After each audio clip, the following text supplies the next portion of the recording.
Bonjour. Aujourd'hui, on explore un concept au nom assez évocateur. Kalima Educ. Notre point de départ, c'est un article de Saïd Dakar qui date de fin septembre 2025. Et cet article, il essaie de nous éclairer sur la philosophie derrière ce terme un peu mystérieux. L'idée, c'est de décortiquer ensemble. C'est quoi Kalima Educ? Quelle vision ça porte? Quel but? D'emblée, l'article pose un lien très très fort entre la parole Kalima donc, et l'éducation. Honnêtement, la première fois que j'ai vu ce nom, Kalima Educ, je me suis dit peut-être une nouvelle marque, une plateforme en ligne, un slogan, quoi. Mais l'auteur nous dit non, pas du tout. C'est plutôt une conviction, un état d'esprit. Bon, c'est un peu abstrait comme ça. Alors, voyons voir ce que le texte dit plus précisément. Alors, justement, comment l'article définit ça, Kalima Educ? Il commence par dire ce que ce n'est pas. Donc, pas une marque, pas un slogan marketing. L'auteur insiste, c'est une conviction profonde apparemment. Et cette conviction, elle se traduit en un état d'esprit, une façon de voir, et elle porte une vision d'avenir. L'approche, elle, est décrite comme réflexive, qui fait penser, et constructive, qui vise à bâtir. L'idée centrale, ce serait de favoriser le partage. Partage d'expérience, oui, mais aussi de savoir-vivre, ces compétences un peu insaisissables, mais tellement importantes. Et tout ça, ça tourne autour d'une éducation vue comme universelle et qui s'exprimerait pleinement par la parole, la fameuse kalima. Ça demande à elle creuser, cette idée d'universalité par la parole. Absolument. Et ce qui est frappant dans le texte, c'est que la parole n'est pas juste un moyen, quoi. C'est présenté comme un outil fondamental du processus éducatif lui-même. C'est vraiment un point clé. Alors, l'auteur le reconnaît, hein, l'éducation, ça prend plein de formes, différents paradigmes, courants de pensée, contextes culturels, c'est très varié. Mais selon cette perspective Kalima Educ, au-delà de toute cette diversité, la fonction, disons, essentielle de l'éducation, ça reste la même, transmettre des valeurs. Et attention, pas n'importe lesquelles. Le texte parle de valeurs qui élèvent et qui humanisent l'individu. Et c'est là, je crois, le cœur de l'argument. Ce lien presque ontologique entre la parole qui a du sens, le dialogue, l'échange constructif et l'acte même d'éduquer. Éduquer ici, c'est pas juste instruire, c'est un processus actif d'humanisation. On sort du technique, de l'utilitaire. Humanisation, oui, c'est un mot fort. Donc, si je comprends bien, c'est pas seulement apprendre des trucs, mais c'est devenir plus humain grâce à l'éducation. Et la parole serait le véhicule principal pour ça.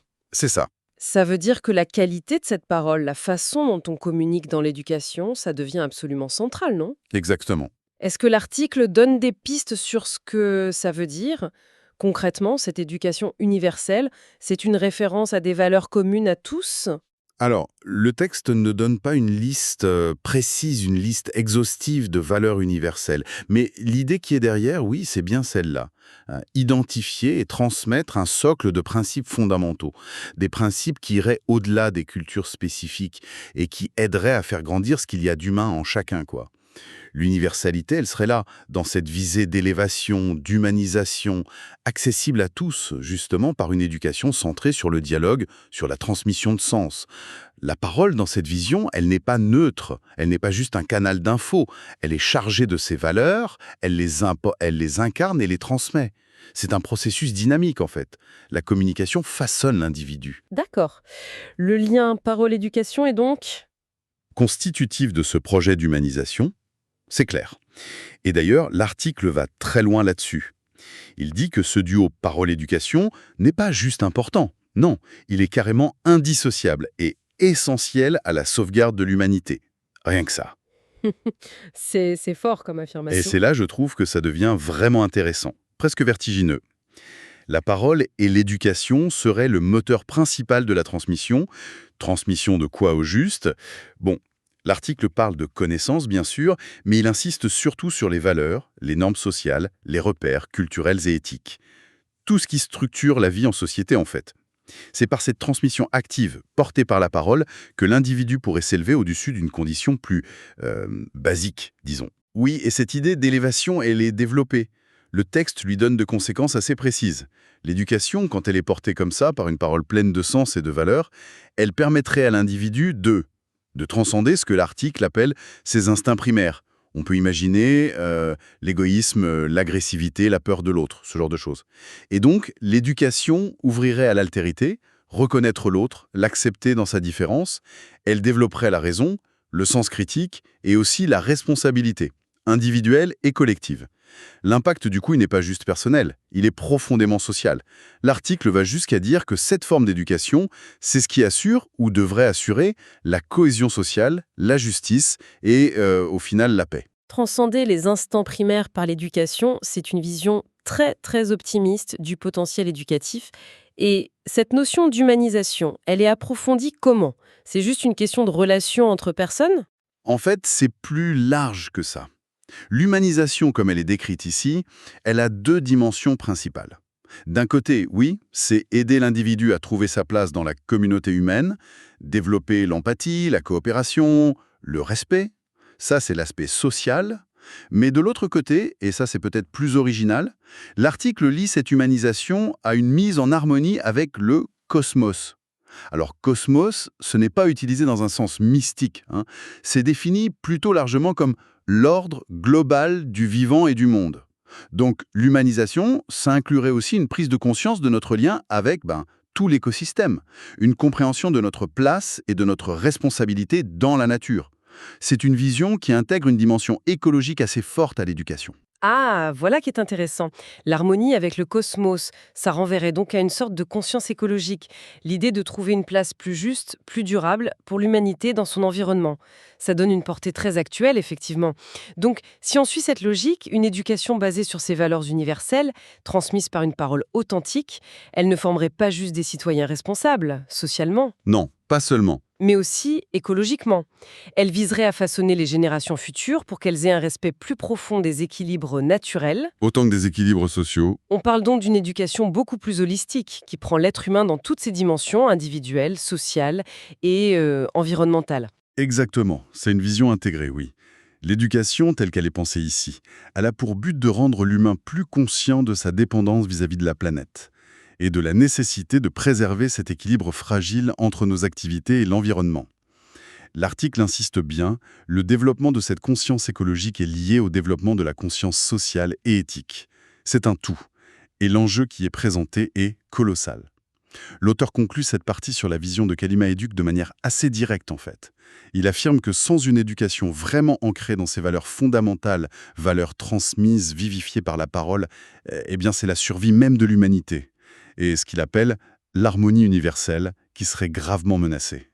C'est une charge quasi existentielle là, qui est mise sur les épaules de l'éducation et de la communication. Oui, c'est une perspective très forte, en effet, on comprend mieux l'ambition derrière le concept. Mais alors, une vision aussi vaste, aussi fondamentale, comment est-ce qu'elle se traduit concrètement? Pourquoi lancer un projet spécifique Kalima Éduc? Quel est le but recherché? Au-delà de cette philosophie impressionnante, est-ce qu'on passe de la théorie à la pratique? Oui, oui, l'article aborde aussi cet aspect plus pragmatique. L'objectif qui est affiché pour le projet Kalima Éduc, c'est d'instaurer un espace. Un espace concret, hein, on peut imaginer une plateforme, une publication, dédiée au dialogue et au partage. Et le sujet central de cet espace, les pratiques éducatives. Celles qui sont jugées efficaces, porteuses de sens. L'éducation, ce n'est donc pas juste la philo derrière, c'est aussi le cœur du contenu qui sera proposé. Le but, très concret, c'est d'offrir des outils aux lecteurs, des clés de compréhension, des pistes d'action, pour faire face aux défis du quotidien, que ce soit comme parents, éducateurs ou juste comme individus qui cherchent à mieux comprendre le monde, à mieux y vivre. D'accord, un espace de partage et d'outillage. Mais sur quoi il se base ce contenu? C'est juste un recueil d'opinions, d'expériences perso? Alors, le texte précise que le contenu se veut pertinent et fondé. Il est censé s'appuyer sur différentes sources jugées crédibles. Il mentionne explicitement les recherches scientifiques, bien sûr, dans le domaine de l'éducation, des sciences humaines, les avancées socio-éducatives qu'on observe sur le terrain, mais aussi, et ça c'est important, les expériences concrètes, les initiatives locales, personnelles, qui ont mené à des solutions pratiques, à des savoir-vivre éprouvés. Donc, il y a une volonté de combiner la rigueur de la recherche et la richesse du vécu pour offrir quelque chose d'éclairant et d'applicable. Donc, un mélange de théories solides et de pratiques inspirantes.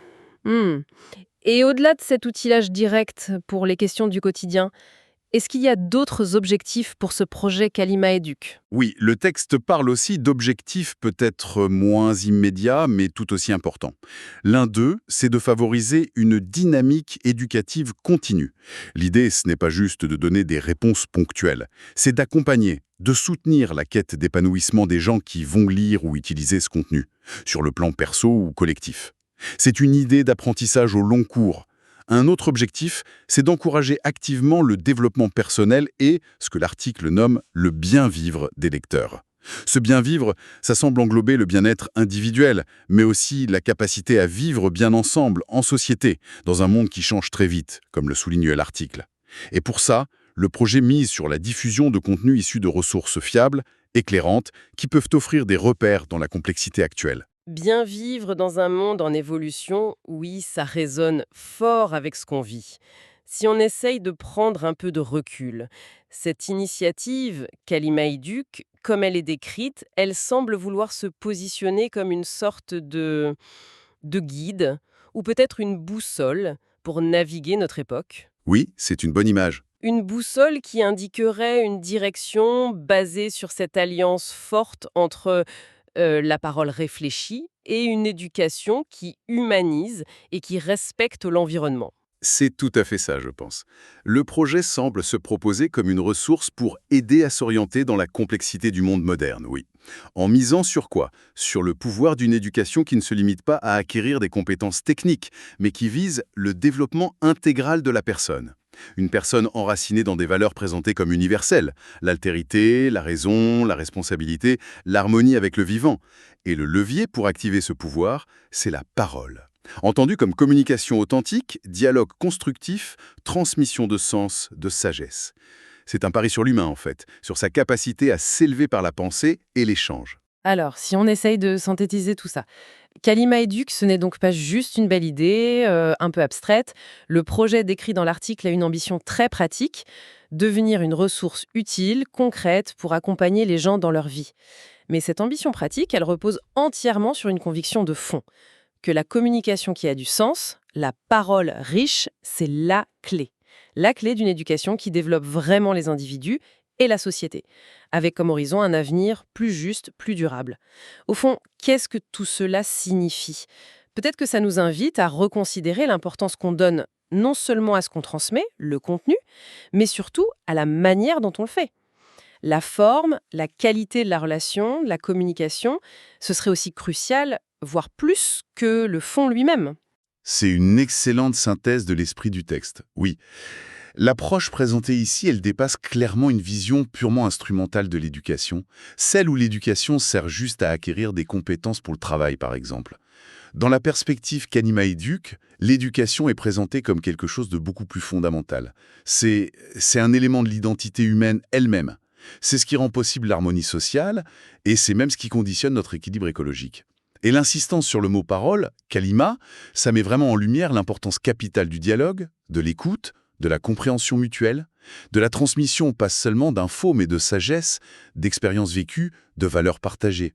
C'est une vision où la communication humaine de qualité est vraiment au cœur de la construction de l'individu, de la société et de notre lien au monde. Ça redonne une noblesse et une responsabilité immense à l'acte de parler et d'éduquer en fait. En somme, notre exploration de cet article de Saïd Dakar nous a fait découvrir la philosophie derrière Kalima Éduc.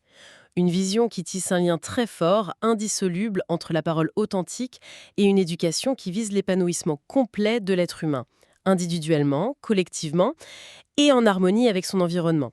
C'est une perspective englobante qui donne à l'éducation et à la communication un rôle absolument central, pas juste dans le développement personnel, mais dans le destin même de notre humanité, si on suit l'auteur. Et pour laisser peut-être une dernière piste de réflexion qui découle de tout ça, le texte insiste beaucoup sur la capacité d'une éducation bien menée, nourrie par la parole, à transmettre des valeurs qui permettent à l'humain de s'élever au-delà de ses instincts primaires.